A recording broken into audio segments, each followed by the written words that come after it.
Good morning friends, నేను మీ సాయి మల్లేష్ని మాట్లాడుతున్నాను. ముందుగా మా ఛానల్ సబ్స్క్రైబ్ చేసి లైక్ చేసి షేర్ చేయండి. అదేవిధంగా ఈరోజు వార్తల్లోని ముఖ్యాంశాలు తెలుసుకుందాం. ఆంధ్రజ్యోతి దినపత్రిక. మహిళల్లోనూ పెరుగుతున్న బట్టతల, ఒత్తిళ్లతో కూడిన జీవనశైలితోనే సమస్యలు, పోషకాహార లోపం, జన్యుపరమైన కారణాలు. దీనిని తొలదశలో గుర్తిస్తే నివారణ సాధ్యమే, జడ గట్టిగా వేసుకోవడంతోనూ ఇబ్బందే. గుంటూరు IADVL సదస్సులో వక్తలు. మహిళల్లోనూ పెరుగుతున్న బట్టతల అంటే ఇక్కడ ఒత్తిళ్లతో కూడిన జీవన శైలితోనే సమస్యలు, పోషకాహార లోపం, జన్యుపరమైన కారణాలు. దీనిని తొలి దశలో గుర్తిస్తే నివారణ సాధ్యమే. జడ గట్టిగా వేసుకోవడం కూడా ఒక కారణం అన్నట్టుగా, వేసుకోవడంతోనూ ఇబ్బంది అన్నట్టుగా ఇక్కడ IADVL సదస్సులో వక్తలు తెలియజేసినట్టుగా చూసుకోవచ్చు గుంటూరులో. ఈ విధంగా ఇక్కడ మహిళల్లోనే ఎక్కువ బట్టతల పెరుగుతున్నట్టుగా చూసుకోవచ్చు, ఇక్కడ ఇవ్వడం జరిగింది. ఇక్కడ దానికి కారణం ఒత్తిళ్లతో కూడిన జీవనశైలితో సమస్యలు, ఈ విధంగా పోషకాహార లోపం, తొలి దశలో గుర్తిస్తే నివారణ సాధ్యమే అన్నట్టుగా కూడా చెప్పుకొస్తారు. రైతు భరోసా సంక్రాంతి తర్వాత అసెంబ్లీలో చర్చించి విధి విధానాల ఖరారు. మారీచులు చెప్పే అబద్ధాలను నమ్మొద్దు. గత ప్రభుత్వం ఎగ్గొట్టిన 2023 వానాకాలం రైతు బంధు సాయాన్ని మేము చెల్లించాం. 7,625 కోట్లను తొలి విడతగా అందించాం. మేము వచ్చే నాటికి 7 లక్షల కోట్ల అప్పులు అయినా రుణమాఫీ పథకాన్ని అమలు చేశాం. 4 విడతల్లో 20,616.89 కోట్ల మాఫీ. బీఆర్ఎస్ చేసింది కేవలం 3,331 కోట్లే. సన్న ధాన్యాన్ని వచ్చే సీజన్లోనూ బోనస్. సన్నధాన్యానికి వచ్చే సీజన్లోనూ బోనస్. రైతులు HMT, తెలంగాణ సోనా, BPT రకం సన్నాలను సాగు చేయాలి. కిషన్ రెడ్డి హామీలపై ప్రత్యేకంగా చర్చిద్దాం. మోడీ చేసింది మేం చేసింది తేలుద్దాం. ఈ ప్రభుత్వం ఇంకా 9 సంవత్సరాలు ఉంటుంది, ఎన్నో విజయాలు సాధిస్తుంది సీఎం రేవంత్ రెడ్డి. ఈ విధంగా మీడియా సమావేశంలో మాట్లాడుతున్న సీఎం రేవంత్ రెడ్డి ఈ విధంగా చూసుకోవచ్చు. ఈ విధంగా ఇక్కడ గత ప్రభుత్వం చేయని రుణమాఫీని మేము చేసి తీరా అన్నట్టుగా చెప్పుకొస్తారు. వాళ్ళు 3,330 కోట్లు మాత్రమే చేశారు. మేము 20,616.89 కోట్ల మాఫీ చేశామన్నట్టుగా బీఆర్ఎస్ ప్రభుత్వం చేయలేని రుణమాఫీ మేము చేసి తీరాము. ఈ విధంగా ఎన్నికల ముందు ఇచ్చిన హామీల ప్రకారం ఇప్పుడు రుణమాఫీ 100% పూర్తి చేశామన్నట్టుగా చెప్పుకొస్తారు సీఎం రేవంత్ రెడ్డి.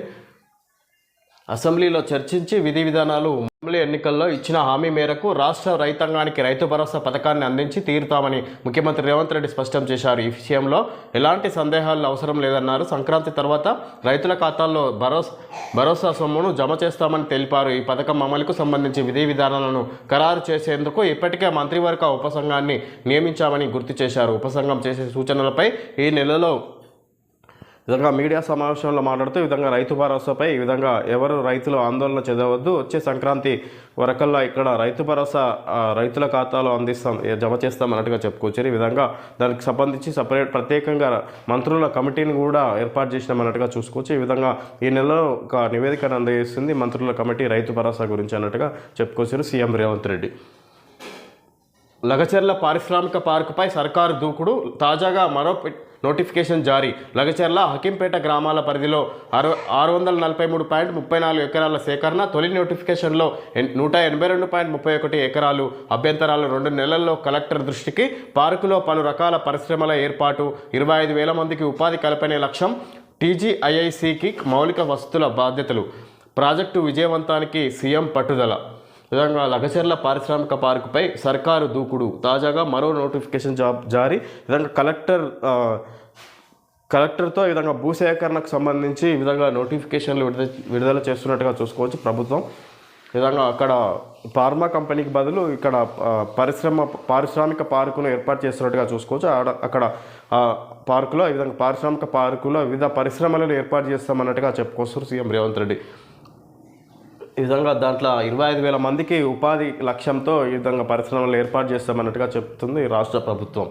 దానికి సంబంధించి భూసేకరణకు సంబంధించి తొలి నోటిఫికేషన్లో 182.31 ఎకరాలు పరిధిలో లగచర్ల, అక్కింపేట గ్రామాల పరిధిలో 643.34 ఎకరాల సేకరణ ఆల్రెడీ తొలి. ఇప్పుడు ఇంకా ముందు 182.31 ఎకరాలు సేకరించే అవకాశం ఉన్నట్టుగా రాష్ట్ర ప్రభుత్వం తెలియజేస్తుంది.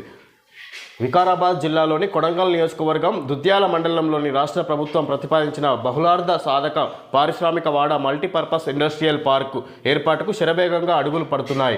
భూసేకరణకు శనివారం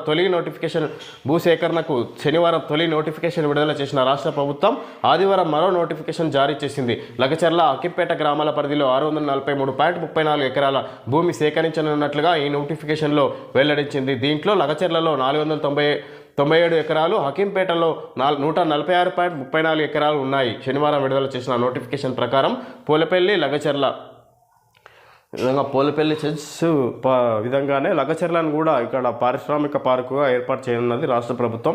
అక్కడ వివిధ పరిశ్రమల ఏర్పాటుతో ఇక్కడ 25,000 మందికి ఉద్యోగ అవకాశాలు కల్పించే లక్ష్యంతో ప్రభుత్వం విధంగా పారిశ్రామిక పార్కును ఏర్పాటు చేస్తున్నట్టుగా చూసుకోవచ్చు. ఈ విధంగా దానికి సంబంధించి భూసేకరణకు సంబంధించి 2 నోటిఫికేషన్లు రాష్ట్ర ప్రభుత్వం జారీ చేసినట్టుగా చూడవచ్చు. ఎవరైతే భూమిని ఇవ్వడానికి ముందుకు వస్తారో వాళ్లకు మార్కెట్ విలువతో పాటు కట్టించే అవకాశం ఉన్నట్టుగా చూడవచ్చు. ఈ విధంగా భూసేకరణకు సంబంధించి నోటిఫికేషన్ జారీ చేసినట్టుగా చూడవచ్చు రాష్ట్ర ప్రభుత్వం.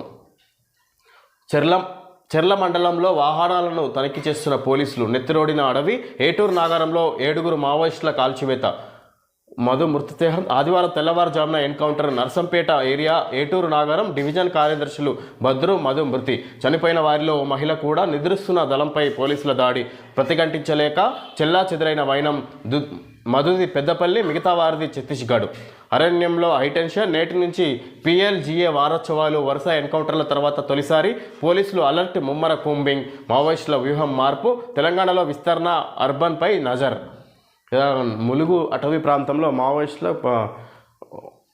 పోలీసుల కాల్పుల్లో మావోయిస్టులు మృతి చెందినట్టుగా చూసుకోవచ్చు. 7 మావోయిస్టులు మృతి చెందినట్టుగా ఇక్కడ మనం వార్త చూడవచ్చు. ములుగు జిల్లా ఏటూరు నాగారం అడవుల్లో మరోమారు తుపాకీ గర్జించింది. ఆదివారం తెల్లవారుజామున జరిగిన భారీ ఎన్కౌంటర్లో 7 మావోయిస్టులు మృతి చెందారు. People's liberation guerrilla army PLGA వారోత్సవాలకు ఒకరోజు ముందు మావోయిస్టులకు కోలుకోలేని ఎదురుదెబ్బ తగిలింది. మృతుల్లో ఓ మహిళ సహా. నర్సంపేట ఇల్లందు ఏరియా కమిటీ కార్యదర్శి కుర్సుం మంగు అలియాస్ బద్రు, ఏటూరు నాగారం మహదేవ్పూర్ డివిజన్ కమిటీ కార్యదర్శి ఈగోలపు మల్లయ్య అలియాస్ మధు ఉన్నారు. వీరిలో మధు స్వస్థలం పెద్దపల్లి జిల్లా రానాపూర్ కాగా మిగతా 6 ఛత్తీస్గఢ్ వారు. పోలీసులు స్థానికుల కథనం ప్రకారం PLGA వారోత్సవాల నేపథ్యంలో ఛత్తీస్గఢ్ తెలంగాణ సరిహద్దు ప్రాంతమైన ములుగు PLGA వారోత్సవాలు మావోయిస్టుల వారోత్సవాలు జరుపుకుంటారంట. ఆ సందర్భంగా వాళ్ళు ములుగు ప్రాంతంలో పర్యటిస్తున్న సందర్భంగా ఇక్కడ పోలీసులకు అందిన సమాచారంతో అక్కడ కూంబింగ్ నిర్వహించినాక పోలీసులు ఎదురు కాల్పుల భాగంగా ఇక్కడ మావోయిస్టులు మరణించినట్టుగా చూసుకోవచ్చు. 3,875 కోట్ల గోనె సంచులు. 3,875 కోట్ల గోనె సంచులను మింగేశారు. వడ్లతో పాటు తట్టు బస్తాలను అమ్ముకున్న మిల్లర్లు. 10 ఏళ్లుగా ఆడిట్ చేయని వైనం. తిరిగి ఇవ్వాల్సిన సంచులు 250 కోట్లు. ధర చెబితే చెల్లిస్తామన్న మిల్లర్లు. బస్తాకు 15.50 రూపాయలు చొప్పున ఖరారు. 3 ఏళ్ల కిందటి ధరతో పోలిస్తే సగమే. పౌర సరఫరాల సంస్థకు భారీ నష్టం. రైసు మిల్లర్లకు ప్రయోజనం. రాష్ట్రంలోని రైసు మిల్లర్ల తీరు గుడితో పాటు గుడిలోని లింగాన్ని మింగేసిన చందంగా ఉంది. ప్రభుత్వానికి అప్పగించాల్సిన కోట్ల రూపాయల ధాన్యాన్ని అమ్ముకున్న మిల్లర్లు వడ్లతో పాటు గోనె సంచులను, తట్టుబస్తాలు కూడా అమ్ముకొని సొమ్ము చేసుకున్నారు. తట్టుబస్తాయే కదా అని అధికారులు లెక్క చేయకుండా వదిలేయడంతో రాష్ట్ర పౌర సరఫరాల సంస్థ ఆదాయానికి ఏకంగా 3,875 కోట్ల గండిపడింది. ఈ బస్తాలకు సంబంధించి ఏకంగా 10 ఏళ్లుగా ఆడిట్ అనేది జరగడం లేదు. దీంతో వీటిని అమ్ముకోవడం అలవాటుగా మారి భారీ కుంభకోణం చోటు చేసుకుంది. ఇందులో డిప్యూటీ తహసీల్దార్ల నుంచి మొదలుకొని జిల్లా మేనేజర్లు, పౌర సరఫరాల శాఖ అధికారులు, రాష్ట్ర స్థాయి అధికారుల దాకా అందరి హస్తం ఉందన్న ఆరోపణలు. విధంగా ప్రభుత్వానికి అమ్మాల్సిన ధాన్యాన్ని మిల్లర్లు ఈ విధంగా ప్రైవేటు వ్యక్తులకు అమ్ముకోవడమే కాక ఇదే విధంగా ఇక్కడ వాళ్ళు తట్టు బస్తాలను కూడా అమ్ముకుంటారా అన్నట్టుగా చూసుకోవచ్చు. ఈ విధంగా సంబంధించిన అధికారులు బస్తాలేగానే వదిలేయడంతో ఈ విధంగా బస్తాలు ఉన్న మొత్తం వేల కొద్దీ అమ్ముకోవడంతో ఈ విధంగా 3,875 కోట్ల నష్టం గండిపడిందంట ప్రభుత్వానికి. ఈ విధంగా బస్తాల నుంచి వచ్చే ఆదాయం కూడా మిల్లర్లు దండుకున్నట్టుగా చూడొచ్చు. విధంగా మిల్లర్లు గోనె సంచులను కూడా ముంగేసి ఈ విధంగా మోసాలకు పాల్పడుతున్నారు అన్నట్టుగా చూడొచ్చు. ఈ విధంగా ప్రభుత్వానికి అందాల్సిన ఆదాయాన్ని కూడా వీళ్ళు తప్పుదో పట్టిస్తున్నట్టుగా చూడొచ్చు మిల్లర్లు. ఎందుకు విజయోత్సవాలు? ఏడాదిలో ఒక్క హామీనైనా నెరవేర్చారా? మహిళకు తలా 27,500 బాకీ.